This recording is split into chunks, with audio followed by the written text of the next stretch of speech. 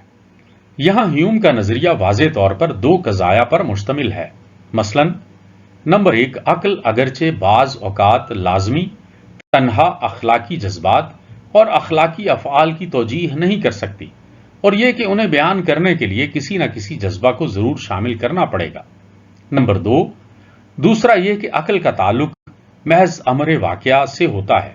Broad کہتا ہے کہ ہیوم کا پہلا قضیہ سچ ہو سکتا ہے اور مجھے اس سے مکمل اتفاق بھی ہے، لیکن یہ قضیہ ہیوم کے دوسرے قضیے کو قطعاً علیحدہ نہیں کرتا، بلکہ ہیوم اپنے قضیے کے ثبوت میں جو دلائل دیتا ہے وہی اسے غلط ثابت کرتے ہیں۔ براڈ کہتا ہے کہ فرض کریں کہ الف خیر ہے سے مراد یہ ہو سکتی ہے کہ جسے لوگوں کی اکثریت پسند کرے۔ یہ مظہری نقطہ نظر خیر کا مظہری خیال کہلائے گا۔ دوسرا متبادل یہ بھی ہو سکتا ہے کہ خیر وہ صفت ہے جس کی بنا پر کوئی چیز لوگوں کی اکثریت کے نزدیک باعث تحسین بن جاتی ہے، اسے خیر کا بے قاعدہ تجزیہ کہا جائے گا۔ اس سے مراد یہ ہے کہ خیر وہ ہے جسے کسی قسم کے حالات میں تمام لوگ پسند کرتے ہوں۔ ظاہر ہے کہ یہاں ہیوم مظہری نقطہ نظر استعمال کرتا ہے، کیونکہ اس کے نزدیک صفت وہ ہے جو کسی چیز کو لوگوں کے لیے باعث تحسین ثابت کرتی ہو۔ خیر اچھائی نہیں بلکہ براہ راست مفروضہ لذت یا افادیت ہے۔ لیکن اس نے یہ نقطہ نظر اختیار کرنے کے لیے کوئی نتیجہ خیز دلیل پیش نہیں کی۔ جب ہم یہ کہتے ہیں کہ الف علت ہے بے کی، تو ہم یہ نتیجہ فوراً ہی اخذ نہیں کر لیتے، بلکہ جب مسلسل مشاہدے کی بنا پر الف کو ہر مرتبہ بے کی علت بنتے دیکھتے ہیں تو ہم کہتے ہیں کہ اس حقیقت کا اگر ہم تجزیہ کریں تو الف علت ہے بے کی۔ اس کے معنی سادہ الفاظ میں یوں ہوں گے کہ الف جیسے واقعات رونما ہوں گے تو لازماً بے جیسے واقعات بھی رونما ہوں گے۔ لیکن ایک اور نظریہ یہ بھی ممکن ہے کہ الف اور بے کے درمیان کوئی عجیب سا رشتہ ہے جسے ہم حواس کی مدد سے دریافت نہیں کر سکتے، لیکن جب ہم حواس کے ذریعہ اس کا بار بار تجربہ کرتے ہیں تو عقل وجدانی طور پر اس رشتے کا استقراق کر لیتی ہے۔ یہ نظریہ علتی رشتے کو قبل تجربی تعقل بنا دیتا ہے۔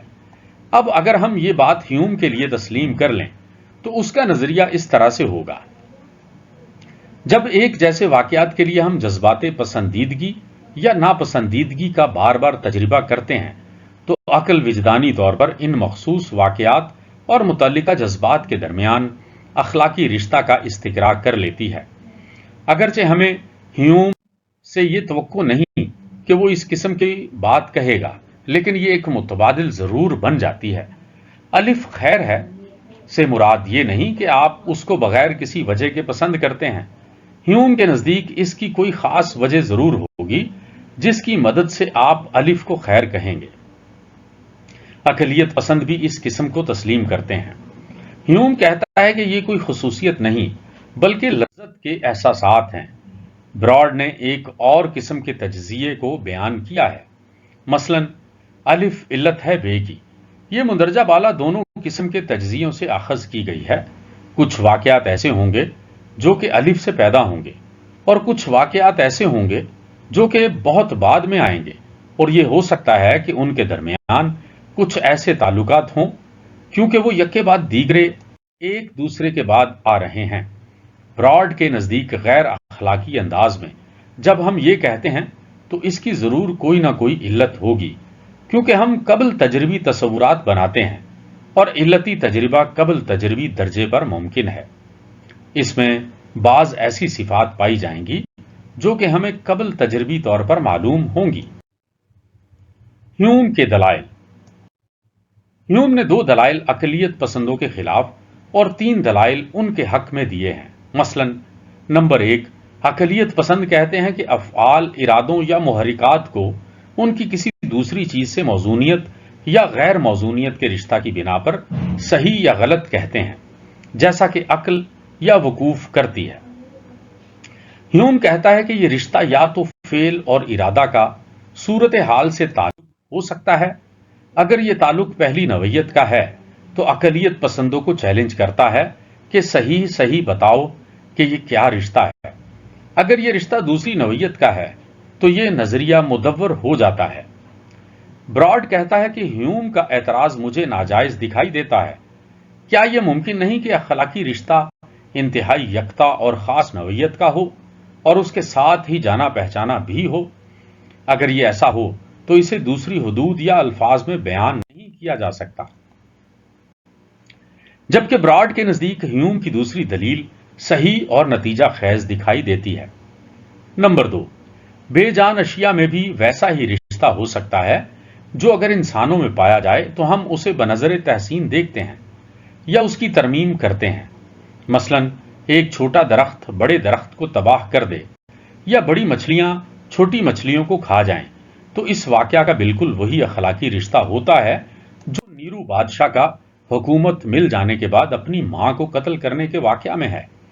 لیکن اگر اخلاقی رشتہ محض مبنی بر عقل ہوتا تو ہم نیرو بادشاہ کی مذمت کیوں کرتے ہیں اور درخت کی مذمت کیوں نہیں کرتے ہیں؟ براڈ کہتا ہے کہ یہ تو سیدھی سی بات ہے کہ نیرو بادشاہ اور اس کی ماں ذہن رکھتے ہیں، جبکہ درختوں سے متعلق ہمارا اعتقاد ہے کہ ان میں ذہن نہیں ہوتا۔ نیرو اور اس کی ماں ایک خاص ذہنی رشتہ میں منسلک تھے اور نیرو کو اس کے ارادوں اور جذبات کے لیے جو وہ دوسرے شخص کے لیے رکھتا تھا مذمت کرتے ہیں۔ ہیوم کا اپنے نظریات پر تبصرہ۔ اب ہم آخر میں ان دلائل کا تجزیہ کریں گے جو ہیوم نے اپنے نظریات کے حق میں پیش کیے ہیں۔ الف، جیومیٹریکل استدلال میں ہم پہلے نقطوں اور لائنوں کے درمیان مخصوص رشتہ تلاش کرتے ہیں اور پھر ان کی بنا پر دیگر رشتے اخذ کرتے ہیں جو پہلے واضح نہ تھے۔ لیکن جب ہم کسی صورتحال پر اخلاقی فیصلے صادر کرنے کے لیے غور کرتے ہیں تو یہ ضروری ہے کہ تمام افعال، ارادوں اور محرکات کے درمیان رشتے معلوم ہوں۔ یہ چونکہ عقل کا کام ہے، لہذا اس سے ثابت ہوا کہ عقل اخلاقی فیصلہ صادر کرنے سے پہلے اپنا کام مکمل کر لیتی ہے۔ اب صرف یہ باقی رہ جاتا ہے کہ اس صورت کے لیے پسندیدگی اور تحسین یا مذمت کا جذبہ بیدار ہو۔ براڈ کہتا ہے کہ ہیوم کی اس دلیل میں حقیقی سچائی ہے۔ نمبر 1، صحیح اخلاقی رشتہ کا اندازہ کرنے کے لیے ضروری ہے کہ پہلے ہمیں صورتحال میں غیر اخلاقی رشتوں کا صحیح طور پر علم ہو۔ نمبر 2، جب مجھے صورتحال میں موجود غیر اخلاقی رشتوں کا صحیح طور پر علم ہو جائے تو بھی وہ صرف انہی کی مدد سے اخلاقی رشتے معلوم نہیں کر سکتے۔ جس طرح کے جیومیٹریکل صورتحال میں اضافی جیومیٹریکل رشتے معلوم کرنے کے لیے ضروری ہے کہ ہمیں جیومیٹری کے اصول اولیہ کا بھی علم ہو، جس کو ہم عقل کے وجدانی استقراء سے معلوم کرتے ہیں۔ صرف معلوم شدہ جیومیٹریکل رشتوں سے ہی یہ اضافی رشتے معلوم نہیں کیے جا سکتے۔ اس طرح یہ دلیل دی جا سکتی ہے کہ پہلے ہم انفرادی معاملات میں غیر اخلاقی رشتوں اور اخلاقی رشتوں کی بیک وقت موجودگی کا وقوف کرتے ہیں، پھر ہم عقل کے وجدانی استقراء سے یہ اخذ کرتے ہیں کہ جس معاملہ میں بھی مخصوص غیر اخلاقی رشتے ہوں گے وہاں مخصوص اخلاقی رشتے بھی ہوں گے، اور آخر میں اس قضیے کو مقدمہ بناتے ہوئے ہم دوسرے معاملات میں جہاں یہ غیر اخلاقی رشتے موجود ہوں ہم اخلاقی رشتے کی موجودگی کا استنباط کرتے ہیں۔ چنانچہ اس دلیل کے قضایا اس نظریے سے بالکل ہم آہنگ ہیں کہ اخلاقیات میں عقل زیادہ اہم کردار ادا کرتی ہے۔ بے، ہیوم کے نزدیک اخلاقی اور جمالیاتی فیصلوں میں مشابہت سے اس کی پوزیشن مضبوط ہوتی ہے۔ کسی شے کا حسن بلا شبہ اس کے اجزائے ترکیبی کے تعلق اور تناسب کی پہچان ہی ہمیں جمالیاتی فیصلہ پر پہنچانے کے لیے کافی نہیں ہوتا، جب تک کہ دیکھنے والوں میں نفسیاتی طور پر ان تعلقات کی پہچان تعریفی جذبے کو پیدا نہ کرے۔ اس طرح قتل کا فعل اس وقت تک مذموم نہیں جب تک مشاہدہ کرنے والوں کی نفسیات اور فطرت اس میں شامل نہ ہو اور انسانوں میں اس قسم کے تعلقات جذبہ ناپسندیدگی اور منفعت نہ ابھار سکیں۔ براڈ کہتا ہے کہ میرے خیال میں اس قسم کا استدلال ہیوم کی پوزیشن کو کوئی تقویت نہیں پہنچاتا۔ جیم، ہیوم کہتا ہے کہ اگر آپ کسی سے بار بار پوچھیں کہ اس نے کوئی خاص فعل کیوں انجام دیا ہے تو پہلے ایک حد ایسی آتی ہے کہ جہاں وہ محض سوال کو ہی دہراتا ہے، یعنی جواب مدور ہو جاتا ہے۔ مثلا اگر کسی شخص سے پوچھیں کہ وہ گالف کیوں کھیلتا ہے تو وہ کہے گا کہ صحت مند رہنے کے لیے۔ اگر پوچھا جائے کہ تم کیوں صحت مند رہنا چاہتے ہو تو وہ کہے گا تاکہ بیماریوں کی تکلیف سے بچا رہوں۔ لیکن اگر اس سے یہ پوچھا جائے کہ تم تکلیف کو کیوں ناپسند کرتے ہو تو وہ کہے گا میری مرضی۔ یعنی ہیوم یہ کہنا چاہتا ہے کہ افراد کے پسند و ناپسند کا عقلی تجزیہ کر کے معلوم کرنا چاہیے کہ افراد فلاں فعل کو کیوں پسند کرتے ہیں اور فلاں فعل کیوں ناپسند کرتے ہیں، تو ایک وقت آتا ہے جب صرف اچھائی یعنی فضیلت ہی باقی رہ جاتی ہے۔ عقل کا تعین صرف ذرائع اور اضافی مقاصد کا ہے، لہذا انسان میں کوئی ایسا جذبہ ہونا ضروری ہے جو اچھائی کی طرح متاثر کرتا ہو، لہذا جذبہ انسانیت موجود ہے۔ براڈ کہتا ہے کہ اگر اس طرح کی مثال لے کر دیکھا جائے تو ہیوم کی دلیل کمزور ثابت ہو جاتی ہے۔ ایسے مقدمات جن کے لیے ہم کوئی عقلی استدلال پیش نہ کر سکیں جس سے انہیں ثابت کیا جا سکتا ہو، تو کیا اس سے یہ ثابت ہوگا کہ ان مقدمات اولیہ کو قبول کرنا غیر عقلی ہے؟ بلکہ معاملہ یہ ہے کہ ہم انہیں اس لیے قبول کرتے ہیں کہ عقل براہ راست ادراک حاصل کرتی ہے کہ ان کے موضوع و محمول میں لازمی رشتہ پایا جاتا ہے۔ بالکل اسی طرح ہیوم کی مثال جن کو وہ اینڈز اور ورچو قرار دیتا ہے سے بالکل یہ ثابت نہیں ہو جاتا کہ ان کی قدر و قیمت ان کی نوعیت کے متعلق عقلی بصیرت پر منحصر نہیں ہے۔ لہذا مختصر یہ کہ ہیوم نہ تو اپنا نقطہ نظر ثابت کر سکا اور نہ ہی اپنے مخالفین کے نقطہ نظر کو جھٹلا سکا، لیکن ایسا بھی ممکن ہے کہ ہیوم کا نظریہ صحیح ہو اور اس کے مخالفین کا غلط ہو۔ لہذا یہ ضروری ہے کہ بحث کو ختم کرنے سے پیشتر ہیوم کے نظریے کے لازمی نتیجے کا بھی جائزہ لیا جائے۔ ہیوم کے خیال میں خیر اور شر کے متعلق جھگڑے کا فیصلہ بالکل سیدھے سادے طریقے سے اس طرح ختم ہو سکتا ہے کہ اس کے متعلق اعداد و شمار جمع کیے جائیں، لیکن براڈ کہتا ہے کہ منطقی طور پر یہ ممکن دکھائی دیتا ہے کہ اس طرح یہ جھگڑا ختم ہو جائے گا، لیکن در حقیقت یہ ممکن نہیں ہے۔